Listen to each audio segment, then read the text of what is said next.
J'ai perdu plusieurs mois dans le business, j'ai perdu plusieurs milliers d'euros, beaucoup d'énergie parce qu'en fait, je pensais que c'était le moment de déléguer et en fait, c'est pas le moment de déléguer. J'ai voulu me retirer de l'opérationnel, me dire que c'est bon quoi, je sais faire 2, 3, 5 000 euros par mois, je peux déléguer mon business. Je recrute un mec, il bosse pour moi, il me rapporte des clients, des prospects qualifiés et moi je fais le taf. Et en fait, c'est pas comme ça que ça fonctionne et ça s'est évidemment mal passé. Là, on remonte à septembre 2024. J'ai arrêté les cours, je commence à faire mon premier mois à 4 000. Octobre, je fais mon premier mois à 7 000. Après, je commence à vouloir déléguer, etc. Et je baisse de 5 000 à 0 € parce qu'après, j'étais carrément tombé dans une impasse en fait où je ne savais plus où j'allais. En fait, je comprenais plus rien. J'étais vraiment perdu. Et il fallait que je me remette en question. Je voulais absolument déléguer pour faire plus d'argent et faire que de l'argent, de l'argent, de l'argent, de l'argent, de l'argent, de l'argent. Et c'est pas comme ça que ça fonctionne et c'est pas comme ça que ça a fonctionné à ce moment-là. Et dans cette vidéo, je vais vraiment documenter de manière authentique pourquoi j'ai perdu beaucoup d'argent, comment est-ce que j'ai perdu beaucoup d'argent et comment est-ce que là je vais faire pour en gagner beaucoup plus en déléguant mon business, mais en déléguant bien comme il faut et pourquoi c'est le bon timing en fait. Parce qu'il y a vraiment un timing pour déléguer. Il y a des gens qui veulent des setters, des monteurs vidéo, des media makers, sauf que la plupart du temps, c'est trop tôt. Et je parle à beaucoup d'infopreneurs, de coachs en ligne, de coachs sportifs notamment, qui veulent déléguer le setting, le closing, la création de contenu, etc. Alors que ils sont mauvais dans l'opérationnel. Et c'est même pas une question d'être mauvais, c'est une question que ces mecs-là font très peu d'argent et pensent que c'est en déléguant qu'ils feront plus d'argent. Sauf que tu ne peux pas en fait être. Enfin, tu ne peux pas déléguer une chose, une compétence dans laquelle tu n'es pas bon, dans laquelle tu n'es pas compétent. Demain, tu veux déléguer le closing, le pôle closing. Comment est-ce que tu veux avoir un retour objectif sur l'école de closing que tes closers vont avoir si toi-même tu es nul en closing et que si je te fous 50 appels qualifiés dans la gueule, tu n'es pas capable d'en close plus de 70% à une offre high ticket à plus de 3, 4, 5 000 euros, peu importe ta niche. En fait, c'est pas cohérent. C'est pas cohérent de déléguer quand tu maîtrises pas une compétence. Ça, c'est un autre sujet de vidéo dont on pourrait parler. Mais il y a beaucoup de gens qui veulent déléguer, pour faire plus d'argent, pour faire plus de volume, alors qu'ils sont pas compétents. Et aujourd'hui, la compétence, c'est la chose la plus importante. En tant qu'entrepreneur, on s'en fout des qualifications, des diplômes, etc. Si aujourd'hui tu veux être un entrepreneur à succès, faire du cash, etc., tu dois être compétent. Et c'est pas juste être bon, c'est être compétent, tu vois. Il y a une différence entre être bon, être compétent, être excellent, être le meilleur, tu vois. Donc, pourquoi j'ai perdu beaucoup d'argent? Parce qu'à ce moment-là, du coup, je pensais que ça y est, quoi, j'ai fait un mois à 5K, je peux déléguer un setter. Je pensais que j'avais tout compris à la prospection, que j'avais tout compris au closing, parce que j'avais fait deux trois closings à 1 000 2 000 € par-ci par-là. Et j'étais en mode, oh, bah, c'est bon, quoi, si je prends un setter, il me fait plus de volume et logiquement, je fais plus de cash. Sauf que j'étais pas assez compétent en fait.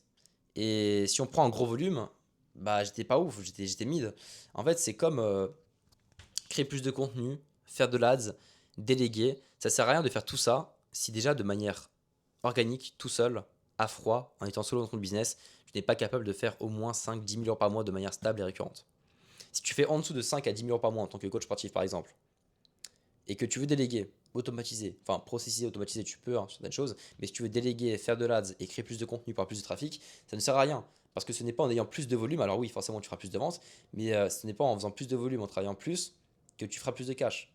Le but c'est de travailler moins sans forcément ne rien branler, bien sûr, tout en ayant autant de résultats. Et pour ça, il faut être compétent.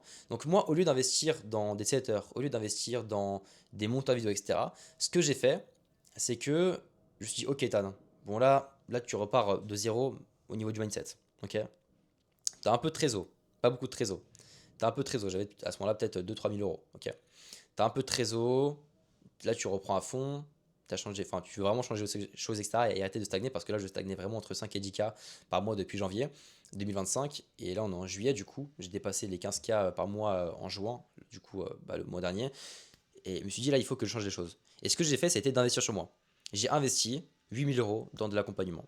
Encore récemment j'ai investi 3 000 € et avant ça j'ai investi 5 000 €. Et j'ai investi 8 000 € en tout parce que c'était pas le moment en fait pour déléguer, pour avoir un setter, avoir un mec qui m'aide à faire de l'ads ou faire de l'ads, simplement investir dans la publicité, etc. pour avoir plus de prospects. J'étais nul en vente. Et si j'étais en dessous de 5, 10K, 15K par mois, c'est parce que j'étais nul en vente. Et ce qui manquait dans le business pour faire plus de cash, c'était pas avoir plus de volume, c'était juste être plus compétent. Et c'est ça le shift en fait mental que j'ai eu, qui a fait prendre conscience des choses et qui m'a fait faire plus de cash du coup le mois de juin et là au mois de juillet où je suis à 13 000 € en 10 jours, parce que je tourne cette vidéo du coup le 10 juillet. Je suis à 13 000 € de collecté en 10 jours parce que, ça y est quoi, j'ai pas maîtrisé la vente, mais j'ai compris en fait que c'était la vente le plus important, c'était la prospection, l'acquisition, c'est là qu'il fallait vraiment mettre le plus d'efforts, d'intensité, de volume. Et une fois que j'aurais compris ça, je pourrais déléguer. Du coup, c'est l'erreur que j'ai fait avant, que là, j'ai pas répété. Je me suis dit, ok, je vais investir sur moi, me former, etc. Vraiment apprendre des choses et poncer, poncer, poncer le business. Là, ça fait un bon mois et demi, voire plus, 2 mois que je ponce avant le business. Et maintenant que j'ai enfin compris des choses que j'avais pas compris avant, je vais pouvoir déléguer. Let's go, je suis libérable, je vais pouvoir déléguer. Non, en vrai, de vrai, je vais pas sortir de l'opérationnel, tout déléguer, etc. Mais là, par exemple, c'est bête, hein, mais mes vidéos YouTube.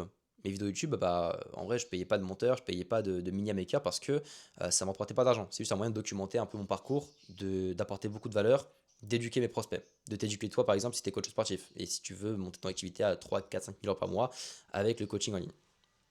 Et maintenant que ça me rapporte de l'argent, maintenant que j'ai des retours, maintenant que des gens qui viennent vers moi grâce à mes vidéos YouTube, il y a des gens que j'éduque et qui viennent dans mes solutions, ok, qui donnent des clients à moi grâce à mes vidéos YouTube, bah, je comprends que ça commence à être rentable. Et là, du coup, récemment, j'ai commencé à bosser avec un media maker. J'ai aussi recommencé à bosser avec un monteur pour d'autres projets futurs. Ok. Et en plus de ça, je vais pouvoir aussi déléguer, pas entièrement bien sûr, parce que je reste toujours dans l'opérationnel, mais je vais pouvoir déléguer un peu la partie setting. Donc là, recruter un setter, un high player, vraiment un mec qui veut faire du revenu, qui veut faire du cash, etc., sans se montrer et tout. Enfin, le setting, c'est un taf en vrai que tout le monde peut faire.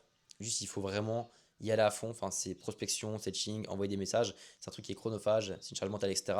Mais c'est simple à faire. T'as juste à copier-coller, bien sûr en comprenant, en apprenant des choses. Enfin bref, si je forme quelqu'un, si je lui apprends ça, en vrai de vrai, il pourra m'apporter des calls qualifiés tous les jours. Et c'est exactement ce que je vais mettre en place. Et c'est pour ça que je fais cette vidéo, c'est un peu pour documenter. Peut-être que ça va flop, peut-être que je vais réussir à le faire. Ok, en tout cas, je suis en train de me former pour et je mets tout en place pour avoir un A-player, un mec qui est vraiment genre à fond dans la tâche et qui est compétent et qui veut devenir compétent en tout cas, même s'il n'est pas compétent, qui a la niaque quoi. Et donc là, c'est mon délégué parce que du coup, j'ai fait un moins 15K. Là, je suis déjà sur un mois, bah, plus de 13K en 10 jours. Et c'est enfin le mon délégué parce que ma prospection me rapporte des prospects qualifiés, des appels de vente qualifiés. J'ai un taux de closing à 100% pour l'instant. Ce qui fait que je sais que si je fais plus de volume, par rapport au cash, par rapport à mes KPI, c'est-à-dire mes données, à tous les messages que j'ai envoyés, à tous les appels que j'ai reçus, etc., je sais que si je mets plus de volume, je vais faire plus d'argent. Et faire plus de volume, c'est pas genre moi je travaille plus 4 heures par jour, etc. C'est je recrute quelqu'un que je vais former, qui va faire le setting à ma place. Bien sûr, moi je vais quand même rester dedans et je vais toujours en faire tous les jours. C'est hyper important de rester dans l'opérationnel pour avoir une visu dessus et continuer toujours d'apprendre, tu vois. Mais je sais que si je délègue, j'aurai plus de résultats. Donc là, c'est ce qui est prévu. Et si je fais cette vidéo, bah, c'est vraiment pour te dire que tu ne dois pas déléguer en fait si tu es en dessous de 5-10K par mois.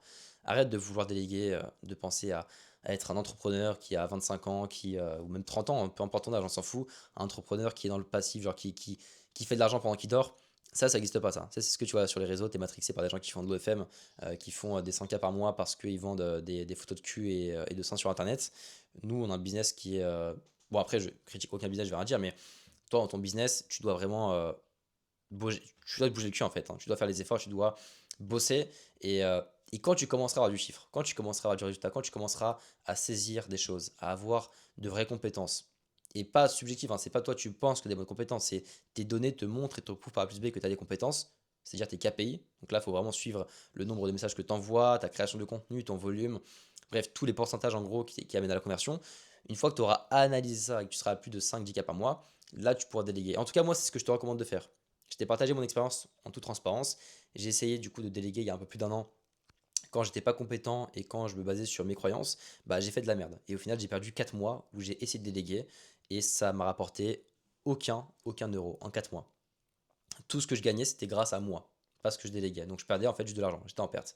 C'est comme si tu as des salariés qui bossent pour toi, mais qui ne taffent pas en fait. Bah c'était exactement la même chose. Et c'était pas la faute de mes setters, hein. C'était pas la faute des gens qui bossaient avec moi. C'était pas leurs compétences. Le problème, c'était moi en fait. C'était pas le moment pour déléguer. Et là, aujourd'hui, je te le dis en toute transparence, je commence à rebosser avec monteur, mini maker, parce que mes vidéos YouTube me rapportent de l'argent, avec du coup des setters, parce que du coup ma prospection fonctionne et me rapporte aussi de l'argent. Donc si je mets du volume dessus et si je délègue, je ferai tout autant d'argent, voire plus d'argent. En tout cas, c'est le but. Donc voilà par rapport à ce que je voulais dire. Si tu as envie de déléguer, prends en compte tous ces conseils-là. Et en vrai, c'est tout ce que j'ai à dire en vidéo authentique, simple comme d'hab, par rapport à la délégation. Et c'est une question à mettre en commentaire si bien sûr tu as des questions par rapport au fait de déléguer, etc. N'hésite pas à me la poser, ça m'intéresse. Je ne demande pas souvent aux gens de mettre des commentaires, mais là c'est une question par rapport à ça. Je peux limite en faire une vidéo ou y répondre en commentaire, donc avec grand plaisir. C'était Ethan, à la prochaine, ciao.